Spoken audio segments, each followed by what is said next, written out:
A very warm welcome to all. Grant Thornton is delighted to share the analysis of the Union Budget 2013-14. To present the analysis, we have Pallavi Bakru, who will take us through the direct tax amendments. She's accompanied by Amit Kumar Sarkar to present the amendment on the indirect taxes. Now over to Pallavi. Thank you, Vidya. Budget 2013 was widely speculated to be a populist budget with an eye on elections, but what the finance minister actually tabled in the parliament on February 28th demonstrated a fair amount of restraint in not announcing any big ticket schemes to make sure that he stays within the fiscal prudence that is increasingly the need of the hour. With a view to protect India's economy and to provide the momentum that is needed to spur growth at a time when global economies are under a fair amount of stress as well, the finance minister has done the balancing act of introducing a budget that meets his whole mantra of higher growth leading to inclusive and sustainable development. We are now going to quickly run past some of the significant economic indicators, key policy announcements, and the direct and indirect tax proposals. However, the accent of this webcast is to focus on some of the key issues and concerns that will emanate from some of these proposed amendments, other than the clarifications, which of course continue to remain unanswered. This budget is not seen as a big bang budget, but is important to appreciate the backdrop in which it was delivered. If you look at the economic indicators, GDP growth has fallen to 5% from 6.2% last year. Another reminder that despite our resilience as a robust domestic economy of 1.2 billion people, we are not completely isolated from the turmoil of the global economy. It is of course interesting to note that even with a 5% GDP rate, India is the third fastest growing economy after China and Indonesia. The services sector, which is the highest contributor to the GDP at 56.5%, has seen a fall in growth rate from 8.2% to 6.6%. This slowdown is largely on account of the global crisis as well as weak domestic sentiment. The manufacturing sector was the worst hit last year with growth rate falling below 2%. The finance minister has admitted that this is mainly because of unclear development policies and stalled projects. The Cabinet Committee on Investment has been set up to monitor investment proposals as well as projects under implementation in order to remove bottlenecks and quicken the pace of implementation.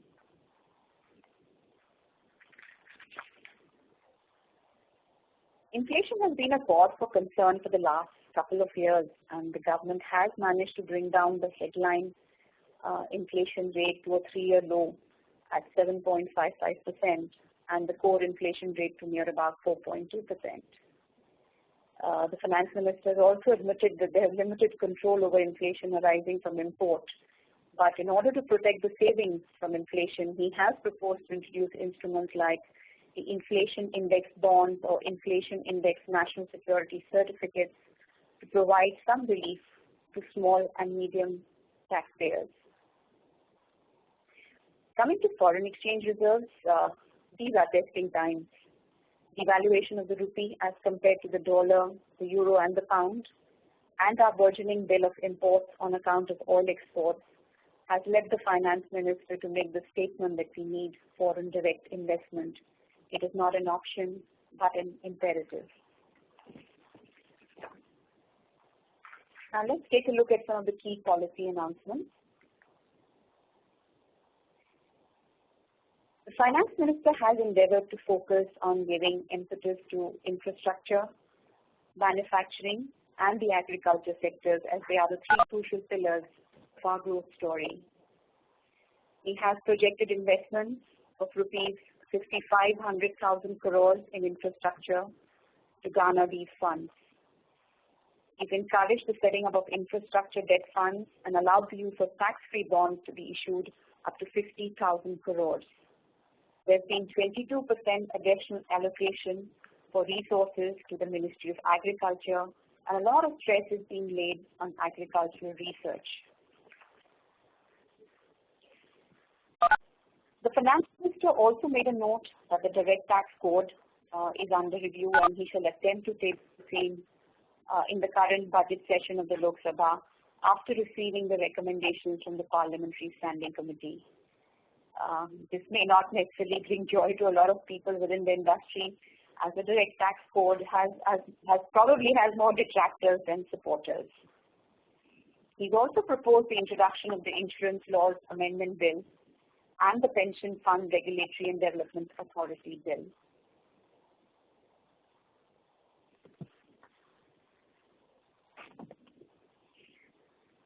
The Finance Minister also cleared the long-standing ambiguity that existed between FII and FDI.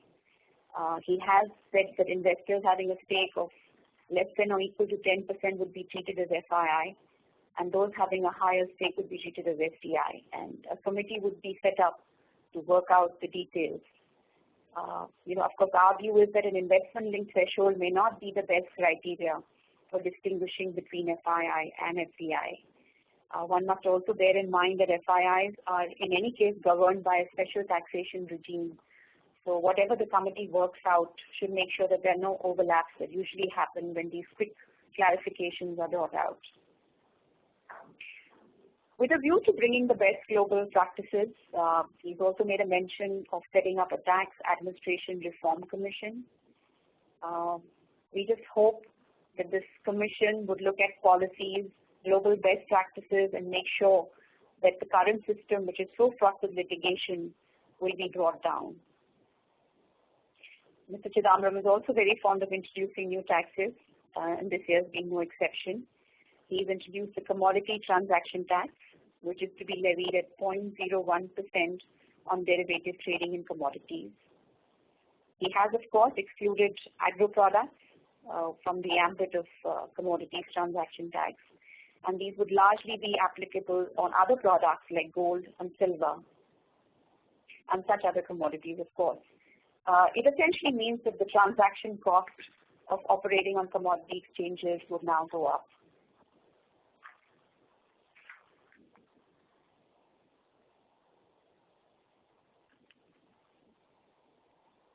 We now take a look at some of the direct tax proposals.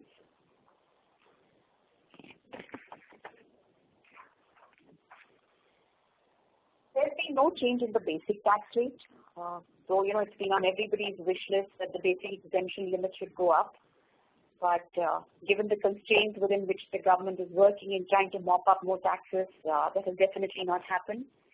What he has done is, of course, he has given a credit of rupees 2,000 by way of taxes for taxpayers within the limit of 2 lakhs to 5 lakhs, which essentially means the basic exemption limit for the taxpayers falling within this range goes up to 2,20,000, but of course it's not being worded this way. It looks like small sucker, but it is believed that it will bring relief to a lot of small taxpayers. Of course, when we all, had the much-touted tax on the super rich, which was talked about as a run-up to the budget, and while no new tax rate has been introduced, the Finance Minister has brought a tax on the so-called super rich by way of a surcharge. For individuals with a taxable income of over 1 crore, there has been a surcharge of 10% that has been imposed. For companies with taxable income over 10 crores, the surcharge has been taken up from 5% to 10%. And for foreign companies with taxable income over 10 crores, the surcharge has been increased from 2% to 5%. Of course, in his speech, the Finance Minister kept mentioning that this is only for a year. But interestingly, the bill is silent and doesn't say whether this is applicable only for the ensuing financial year or it is here to stay unless changed. The 10% surcharge has also been applied to dividend distribution tax and to the newly introduced tax on distributed profits.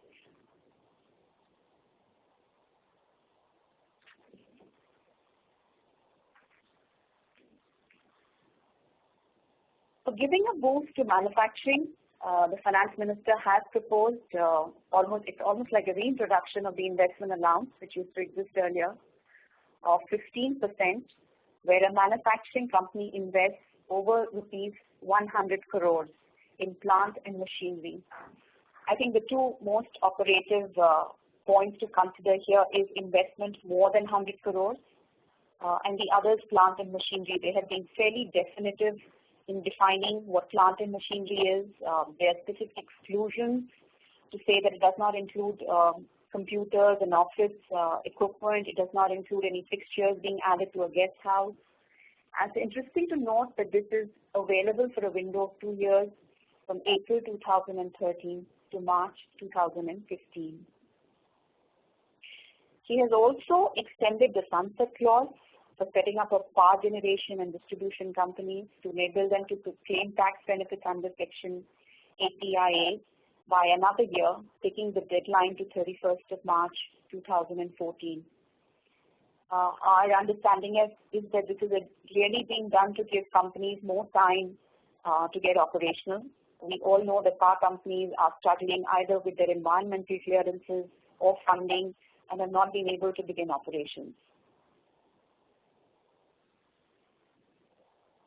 To facilitate the infrastructure sector, the finance minister has extended the lower withholding tax rate of 5% to infrastructure bonds, which have been issued in rupee denomination, which is over and above the similar reduced withholding tax rate that was available for infrastructure bonds being issued as per the Finance Act last year. They have also introduced withholding tax on immovable property being transferred for a value of more than 50 lakh rupees. Now, this is an interesting introduction considering that this was there in the budget last year as well, but finally didn't find its way into the Act because there was a lot of hue and cry over the implementation of this. The general impression within the government is that there are a lot of real estate transactions where the PAN numbers don't get quoted at the time of registration, and obviously a lot of them, fall outside the ambit of being taxable. So there is a dual motive for bringing this back. One is clearly to capture more information, and secondly is to collect taxes early on by collecting a 1% withholding. Now, just as the debate was there last year, the same set of questions are arising again in terms of how do you really implement this? Are there going to be simpler procedures set up for individuals who are going to be withholding this tax and depositing it? Would there be clarification to say that they do not need to file a withholding tax return? They don't need to get a PAN number because this is a one-time exercise. So, there would probably be a simplified form in which they can collect the tax and deposit it. All this clarity, of course, remains to be seen. This would, of course, also get very interesting from the perspective of a real estate developer.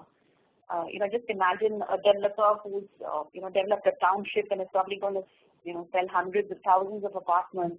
For him to track each seller and make sure that the tax that, has been deposited where he can get the credit for it is going to be quite a nightmare as far as logistics is concerned. But then I guess, again, the government has its own imperative of widening the tax base.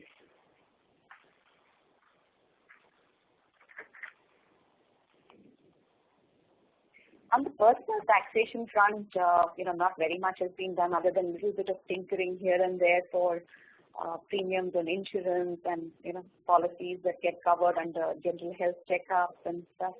But interestingly, what has been done this year is that he has given an additional deduction of up to rupees 1 lakh for interest on housing loans which have been taken by first-time home buyers for buying a property which is not more than 40 lakh rupees in value, and the loan that they have taken is not more than 25 lakhs. Now, some of these thresholds may not seem very realistic in today's times for people who live in Bombay and Delhi, but it is going to be quite a boost for affordable housing. and for real estate in Tier 2 cities. He has also extended the benefit of the Rajiv Gandhi Equity Savings Scheme to investments in listed units of equity-oriented funds. This was actually introduced last year, where they had basically set up the scheme for equity shares. So he's actually just extended the scheme to also include equity-oriented funds. A special regime has been announced for securitization trust to basically give it a pass-through status. And a similar status has also been accorded to Category 1 alternative investment funds. As most of you would be familiar, SEBI had come out with regulations last year for registration of all private equity funds under different categories. And it's only the Category 1 of the AIF which has been accorded this pass-through status. Of course, it's interesting to note that the conditions prescribed for a pass-through status for an AIF under the income tax provisions are not aligned with the SEBI guidelines for AIFs.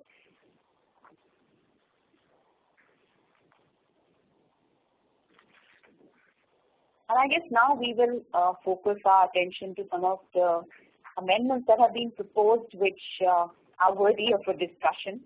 And this is where we want to focus more of our time and share with you our views. The first one being the buyback of shares. The government, if you can, in the explanation to the finance bill, the government has actually gone on to say that the impression it has is that buyback of shares is being used as a tax avoidance tool. Now that's a very strong articulation of its views, but if you really look at it, the way the current regime is structured is that buyback of shares has been specifically excluded from the definition of dividends under Section 222, and therefore it is taxable as capital gains under Section 46A. So what would happen in a transaction is that if the company bought back the shares, bought back its shares from a shareholder, then there would be capital gains arising in the hands of the shareholder. And if the shareholder happened to be resident in a country like Mauritius, which does not have capital gains, and there are treaty benefits available as per the India-Mauritius DTA, which do not allow these taxes to be taxable in India but in Mauritius, essentially there would be no tax at all on this buyback. The government, of course, felt it was losing out on revenue, and this tool of companies, rather than distributing their profits and paying dividend distribution tax, were effecting a buyback and repatriating money to their shareholders. So to plug this, they have imposed a 20% distribution tax. Now, interestingly, this tax is to be paid by the company. It is considered a full and final settlement of the tax by the company. This is not a withholding tax. In fact, the general impression that most people had when the speech was read out was that this is probably a withholding tax. And, the way everybody looked at it was that you can always go back and, either claim or credit for the CDS, for the withholding tax that is deducted, or you can claim a refund if the situation so arises. But it's important to note that this is akin to dividend distribution tax. This is not a withholding tax. The bill also elucidates that the distribution tax is to be applied on the difference between the buyback consideration that is arrived at by the company and the amount of investment received by the company. Now this again, has a whole lot of issues emanating from it. For instance, the first thing that crosses your mind is the cost of indexation, the benefit of indexation and the foreign exchange fluctuation that the investor has suffered would just not come into cognizance at all. It will just not be considered. And in the current regime, if you look at it, any shareholding which was held for more than 12 months would be eligible for indexation, which essentially meant, very simply put, if somebody had invested 100,000 rupees in 1981, we currently have a cost inflation index of 852, that 1 lakh would be treated as 8,52,000 rupees as cost of acquisition. But from what the budget says, the only benefit that would be given to the shareholder would be 1 lakh rupees. It completely goes against the tenets of what we consider as the settled law today. In fact, there are rulings by the Authority for Advanced Ruling which have clearly said that the gains arising from the buyback of shares is a capital gains tax. But I guess, we will have to revisit all the understandings that we currently have for buybacks. Another interesting issue that emanates is that, Section 77A also allows you to do a buyback by using the share premium account or from the proceeds of a fresh issue. Now, clearly, if a buyback is done either through using the share premium account or through the proceeds of a fresh issue, then the surplus sitting in the company is not being utilized. Now, would this section still be invoked in such a situation? We really don't know.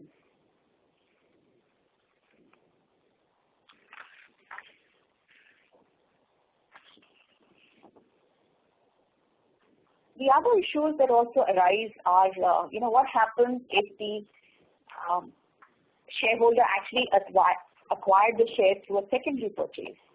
Now, there would be no way that this information would be captured by the company because they would not be privy to what is the price that the shareholder has paid by doing a secondary acquisition of the shares, which is from an existing or an erstwhile shareholder and not directly from the company. Again, as I said, this is not something that has been anticipated or envisaged or, any application being made to a situation like this. So we really don't know, how it would be considered. Another question that came to our mind is the applicability of this section if we are looking at a scheme of arrangement. Now, very often we find that buybacks are effected as part of a scheme of arrangement. But if you read the finance bill, it specifically deals with buyback under Section 77A of the Companies Act. So, this is another area where we don't know, how it will be treated. Of course, the larger fear here is that, it's also a way of making a lot of the tax treaty benefits not available. If there is a benefit that is today available between the India-Mauritius tax treaty, then this seems to be a very effective way of plugging it, and to that extent making the tax treaty redundant. And of course, there are larger issues of availability of this tax credit in the hands of the overseas investor. So essentially, we are debating is that if the company has paid a distribution tax on the distributed dividend, would the shareholder in their home country be able to claim any of the underlying tax credit for these? Now, these again, are debatable points. They're open issues. It would all depend between the double tax avoidance agreement that India has with that country and to what extent this underlying credit would be available to the shareholders. So essentially, what we're finding is that the government is making this tax a sort of a fait accompli with very little flexibility to claim any credit or have any tax planning opportunities. However, it will be interesting to note that these final provisions are to be effective from 1st of June 2013. So if any of you is planning a buyback, it may be a good idea to sort of speed up the process before these provisions are effected by way of an act.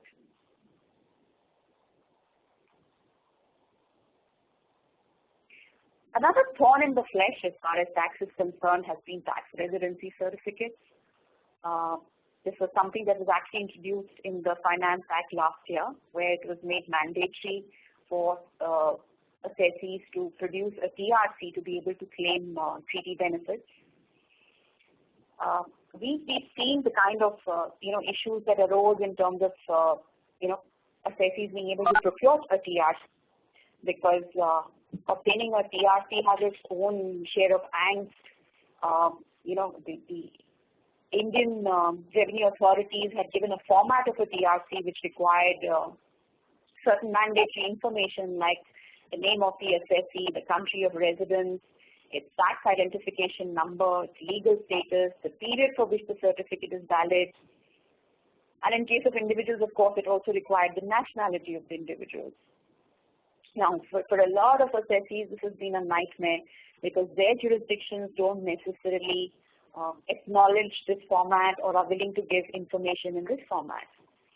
For example, we've had issues where we've seen that TRCs have been issued on a specified date. So they are not valid for a period or for a year. They are for a on a specified date. And this is, in specific reference to Japan, where they give their TRC saying this is the residential status of the assessee as on this date. We've similarly seen, issues arising with TRCs where the calendar year is followed in the home country, whereas, we have a fiscal year which is very different. So, while all these challenges existed and, I think the payees and payers all together are sort of living this nightmare in terms of trying to get their TRCs and making sure that the remittances happen on time. A clarification which actually existed in the notes last year when this provision was introduced have now been incorporated into the bill, where they've said that the TRC is necessary but not a sufficient condition for claiming treaty benefits. Now, this actually really spooked the stock market because for a moment everybody thought this was a way of saying that the Circular 789, which was issued by CBDT, stands diluted. Now, all of us know the sensitivity of anything to do with India and Mauritius. There was a huge amount of angst over this. The finance minister was very quick to address the press and make a statement to say that this is not the intent. On the 1st of March, the finance ministry actually brought out a clarification which clearly says that the government wishes to make it clear that this is not the intent of the proposed subsection 5 of section 90, and that they intend to honor the TRC which has been issued. And this notification actually made a specific mention to say in the case of Mauritius, circular number 789 of 13th of April 2000 continues to be in force pending ongoing discussions between India and Mauritius. So it's interesting to note that, the government has been quick to make a clarification that, TRC, at least as far as Mauritius is concerned, would be sufficient, and they would not look at other measures beyond that for claiming treaty benefits. But, this may take different colors with different treaties. And, not all the treaties that India has with most of the countries have very lucid limitation of benefit clauses. In fact, Singapore and some of the more recent ones are the better framed ones where there's lesser ambiguity. But quite a few of them could lend themselves to interpretation and create unnecessary issues for the taxpayers.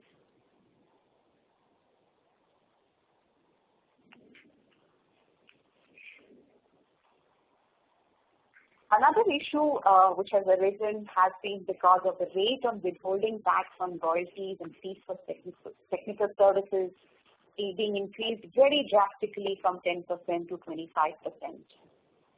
Here again, the government is of the view that, the rate being charged and the domestic tax is very low. India has about almost 84 DTAs, and most of these double tax avoidance agreements give India the right to tax royalty and fees for technical services. The usual band of withholding tax rate on these in these treaties is within the band of 10 to 25%.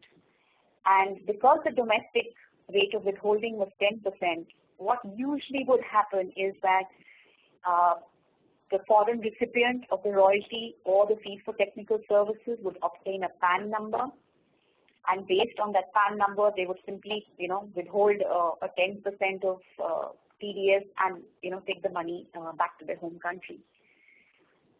Of course, as we all know, the revenue is always looking to find ways of collecting more tax, and the government felt that this was, in a way, the government was being deprived of certain additional revenue that they could have rightfully charged, and therefore they've decided to take the rate up from 10% to 25%.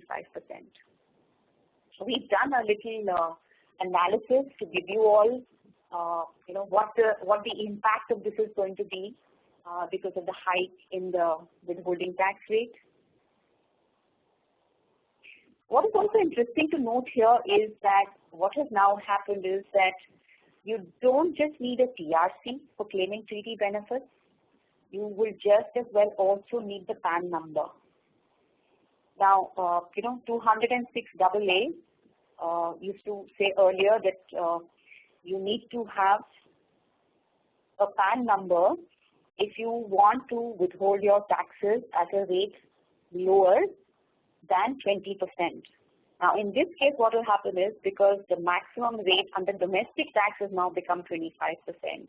If you do not have a PAN number, you may not be able to get the benefit of a lower rate even though it is prescribed by a treaty and you have a TRC. So in our understanding, now going forward, once this is actually enacted into the Act and is applicable, assessees will not just have to take a TRC but also obtain a PAN number, which only increases the rigors of compliance. What will also get affected because of this is agreements which are net of tax, because now there will be an additional cost to the Indian service recipient because they would be required to gross these up. And our understanding is that grossing up would effectively takes this tax rate up to as much as 33.33%. I mean, especially for industries like aviation, where most of your contracts are net of tax, this is going to be a huge drain.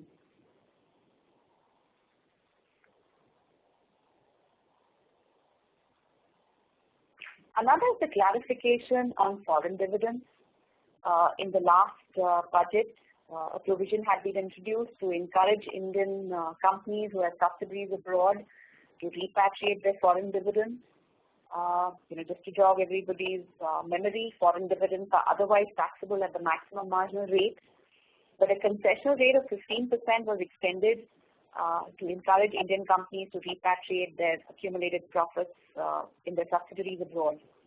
This benefit has not only been extended by another year, they've also given a clarification to say that the dividends received from the foreign subsidiary, once they have been subjected to a 15% tax, can thereafter be utilized for distributing dividends to the Indian holding company without having to pay dividend distribution tax. So to the extent of the dividends being utilized for further distribution, there would be no double taxation. So dividend distribution tax would not be available on those. But of course, it needs to be, there are a couple of things that need to be kept in mind. One, of course, is that the Indian company must have a 26% or more equity stake in the foreign company from which it is receiving these dividends for them to qualify for this benefit. The other thing, of course, is that these dividends must be distributed within the same year when the foreign dividends have been received. The only ambiguity that remains is that, while this benefit is available in a dual structure, we are not too sure how it will pan out if you have a multi-layered structure and these dividends get distributed even beyond the dual structure that we are looking at right now.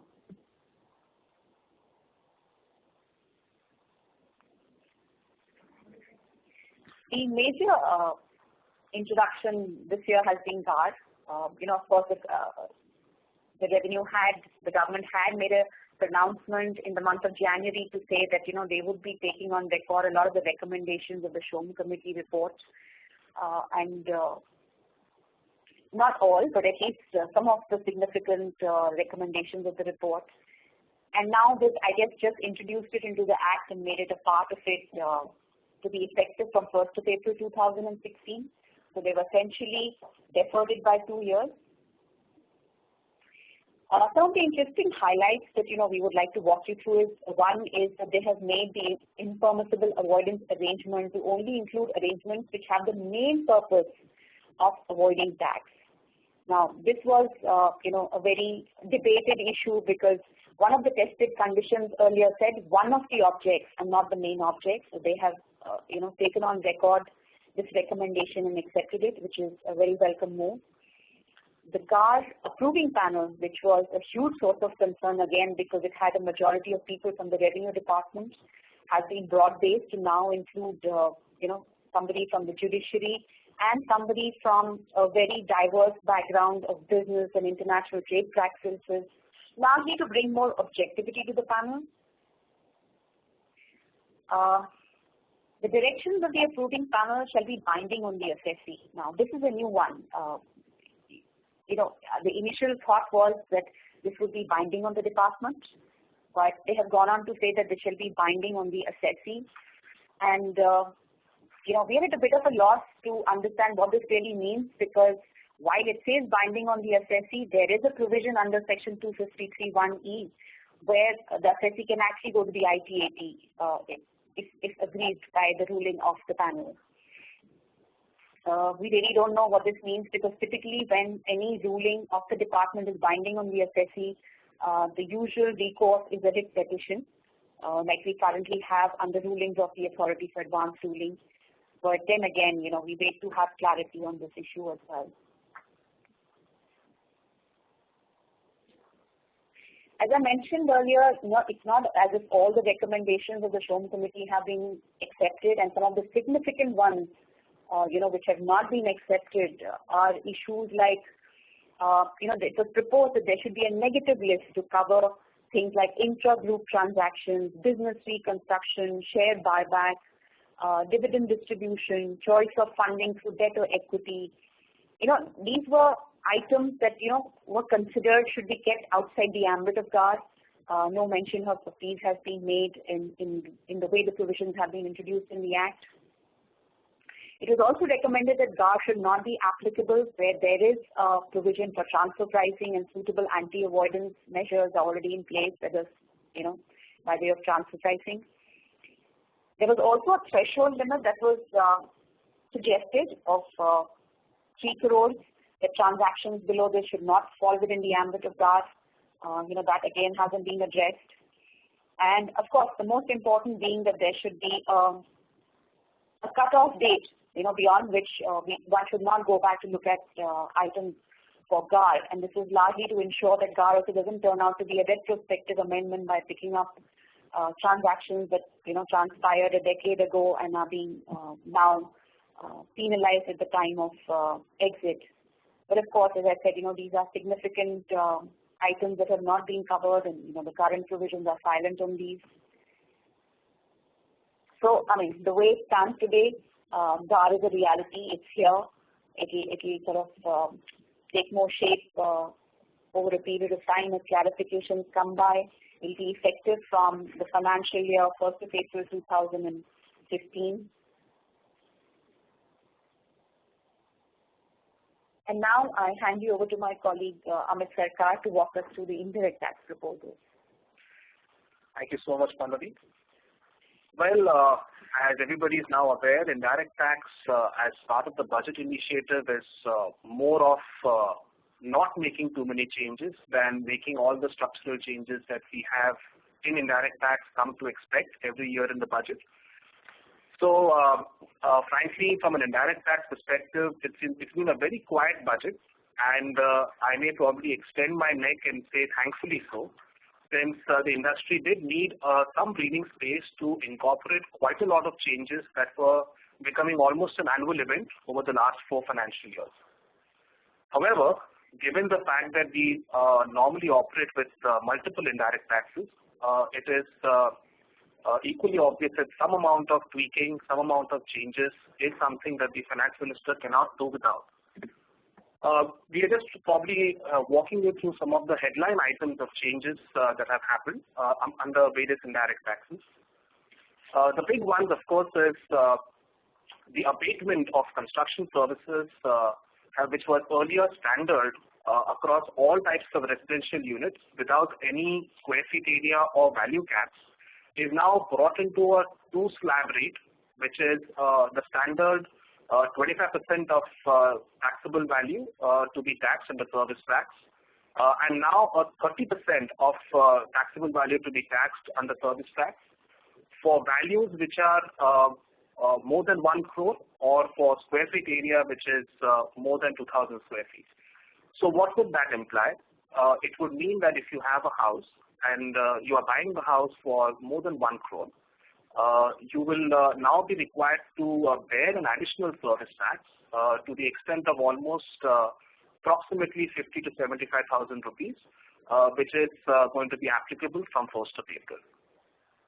Service tax negative list exemption has also been extended to items of manufacturing or processing of products which are covered under the Medicinal and Toilet Preparations Excise Duties Act of 1955. This is basically to remove the anomaly that had happened after the negative list was introduced, under which medicinal and toilet preparations products which were covered under a special excise duty were actually suffering an effective double taxation, not only under the excise laws to which they are applied, but also under service tax. That anomaly is now sought to be removed. A potential welcome addition which has come in is the expansion of advance ruling provisions across customs, excise and service tax to existing companies for customs and excise who may be undertaking new imports or new manufacturing activity. And for service tax, advance ruling is now extended to cover resident public listed companies in India for any proposed service activity that they may want to undertake. It is, of course, left to be seen how much of these advance ruling provisions actually become beneficial, but that is something we would want to discuss separately. As Pallavi mentioned, as a policy initiative, the Finance Minister has brought in a one-time amnesty scheme for service providers or other people who are liable to service tax to come clean and to come ahead and get themselves registered, file the returns, and make the payment of taxes that are due from 1st of October 2007 onwards. There is a set process that is being put in, but just as a heads up, this amnesty scheme is available only for those individuals, corporates, and other persons against whom the department has not initiated any action whatsoever, whether that action could be through an audit, through an inquiry, through an investigation, or any other such similar activity that is left pending on and after 28th of February 2013. As we are all aware, customs duty rates have been extended significantly for luxury items, people who are aspiring to purchase large cars, yachts, obviously tobacco products, etc. The rates of taxes have gone up, not only for customs, but also for excise. Unfortunately, people aspiring to buy SUVs now will have to shell out more money. But well, that's something which again is, maybe more or less expected, since the Finance Minister has to find something from the exchequer by which he can add more revenue. Among other changes that have come in, there are specified services which are provided by the educational institutions, which are now brought back as taxable, which was earlier removed from the tax net. Goods transport services for essential items like foodstuff, agricultural produce, defense equipment, etc. now stand exempted. Indian Railways, and this is interesting, were brought under the purview of service tax when the negative list was introduced. Now it is clarified through an introduction of a section that the Indian Railways, against whom show cause notices have been issued by the Department of Revenue, would not be liable to pay any taxes for a period from 1st of July 2012 till 28th of February 2013. I'm sure there will be people in the private sector who would wonder whether the same kind of benefit could have been extended to them as well. But well, I guess it is one ministry helping out another in the short term for transitioning into the negative list. The on-again, off-again excise duty structure in the textiles industry continues. The 0% excise duty without claiming any FENBAT benefits have been brought back into the textile sector. And of course, this starts a pattern which is slightly troubling in terms of a continuous administration of excise duties, since it is very clear now that with 3 consecutive changes over 3 financial years, the Finance Ministry as well as the textile sector would now need to carefully understand how transition from one scheme to another should actually take place. there are really not too many issues as much as maybe discussion points that are emerging out of this budget. We are just taking two of them, which could be of some note and which may hopefully or fearfully land up into some amount of noise over the ensuing weeks. The first one, as we touched upon, is on the advance ruling provisions and the fact that the eligibility criteria for companies have been expanded. The problem that is coming out of advance ruling in the world of indirect tax, however, is that unlike in direct taxes, the authority for advance ruling for customs, for excise, and for service tax is either not taken on board by the industry as a popular option, or where some pioneers have gone ahead and attempted to claim an advance ruling benefit, and for some reason or the other, because of lack of selection criteria or for any other reason, have either got their applications rejected, or have actually suffered a negative verdict. Hopefully, with this expansion in the eligibility criteria, the finance minister may be giving a signal to the authority for advance ruling to probably catch up and give clarifications that are desperately required now in the industry. Some clarifications that I'm hopeful that the industry might consider are obviously clarifications on what exactly is the extent and coverage of the negative list for services. What would be the true ambit of the troubling trend of rulings that are particularly the fiat judgment, and to what extent can the fiat judgment for excise valuations extend down to maybe a new product getting manufactured and things like that. And it may also probably provide an option to industry in general to maybe consider the advance ruling route as opposed to the historic or traditional approach of representations to the CBEC or advocacy to just bring in a change of law. The only question that arises here is, will the advance ruling authority for indirect taxes deliver on all these promises? Unfortunately, while there were not too many changes on the concepts of indirect taxes for customs, excise, or service tax, the finance minister has, in fact, brought in this limit of 50 lakhs in a sense. Any person who is considered as a defaulter under customs, excise, or service tax for an amount exceeding 50 lakh rupees is now going to be considering himself as a cognizable offense, and it may lead to non-bailable arrest of such defaulters. These provisions have also got streamlined where, in fact, for service tax, for instance, the commissioner has the power to delegate the powers to arrest even to a superintendent level officer, which is actually, to a certain extent, freeing up the discretionary powers to a large extent, and is a point of significant amount of trouble. In fact, there have been a lot of comments raised in the media against this provision, simply because you are actually giving an instrument of significant humiliation and embarrassment to a superintendent level person who can get that power delegated to him through a commissioner to come and harass potentially a taxpayer who is maybe only getting into a procedural issue or may have just got an honest mistake in terms of getting into a default and threatening him or his director with arrest. Which obviously creates a lot of artificial pressure to go ahead and augment collections, which I'm sure everybody has been put under pressure this year as well. So this is a troubling trend, and unfortunately there is a question that emerges in everybody's mind as to who will police the policeman. What happens if a person goes ahead and maybe triggers this provision prematurely, and then has to go back and retract those police actions. Further, and this is of potential note to people who are having expatriates as directors and managing directors and CEOs, these offences will actually be equivalent to a proceeding against the code of criminal procedure, which means it may significantly impact their position in their home country as well. So maybe the corporate governance policies of several companies would need to be aligned with compliance under indirect tax laws, and considering the way in which the government is going with this, it makes sense for companies to look at what exactly are the internal controls, checks and balances on their indirect taxes, particularly customs, excise, and service tax.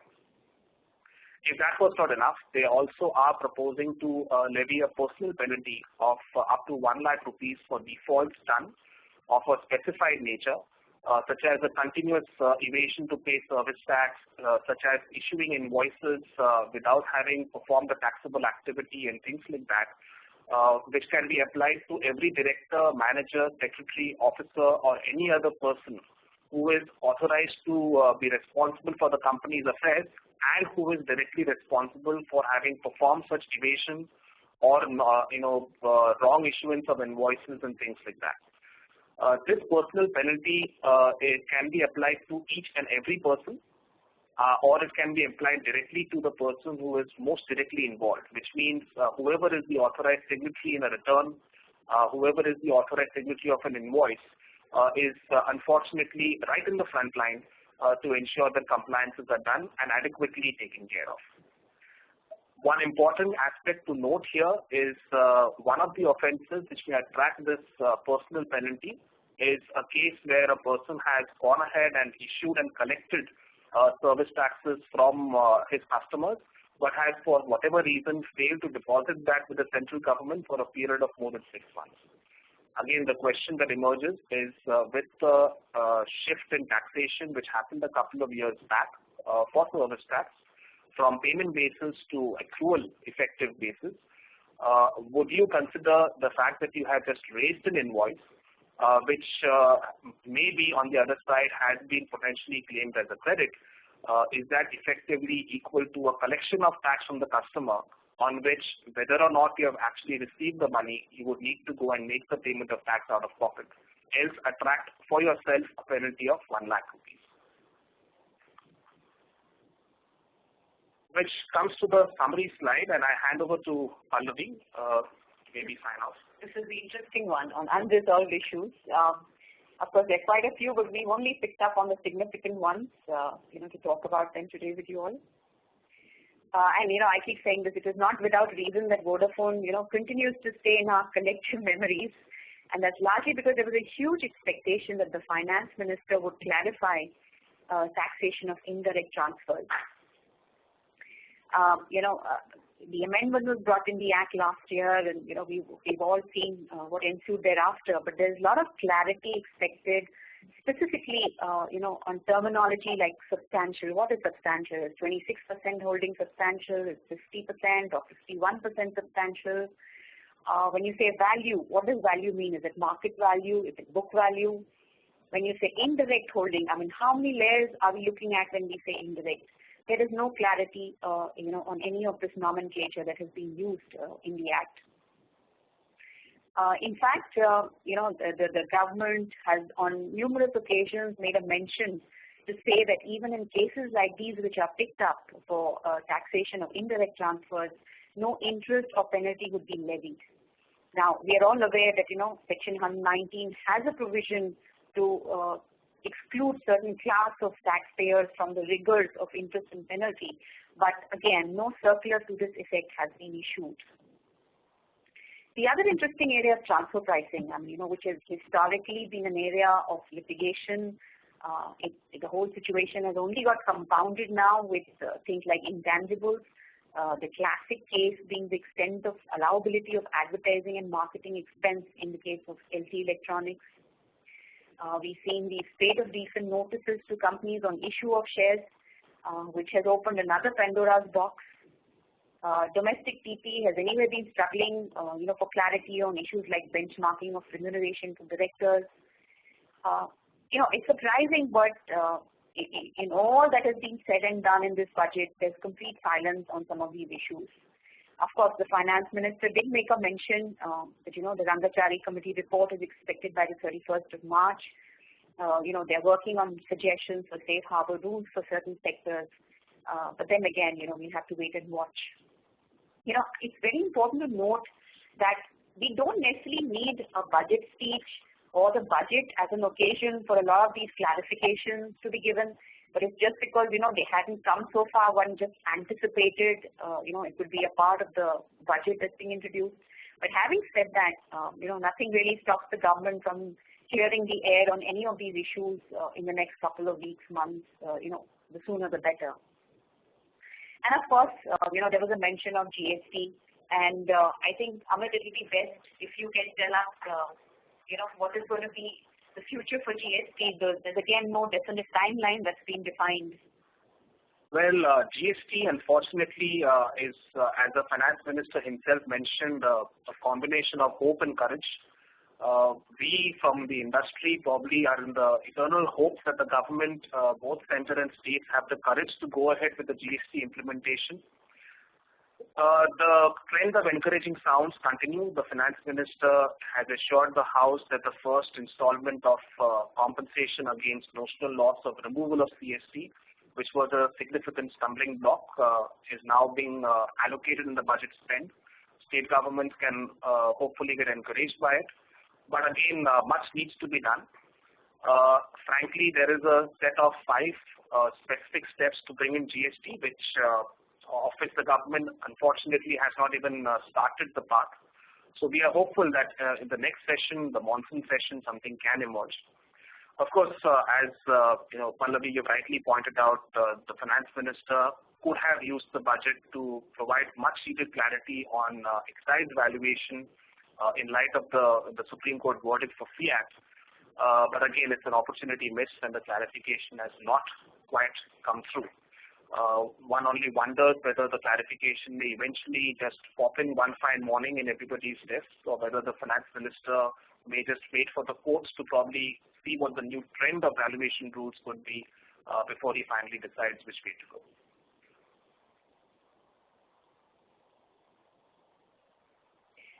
Considering that this budget will be the last full budget of the UPA government, they're seeing some fine balancing of economics and politics, containing the fiscal deficit for the current year at 5.2% and setting a very stiff target of 4.8% for the next year is very laudable.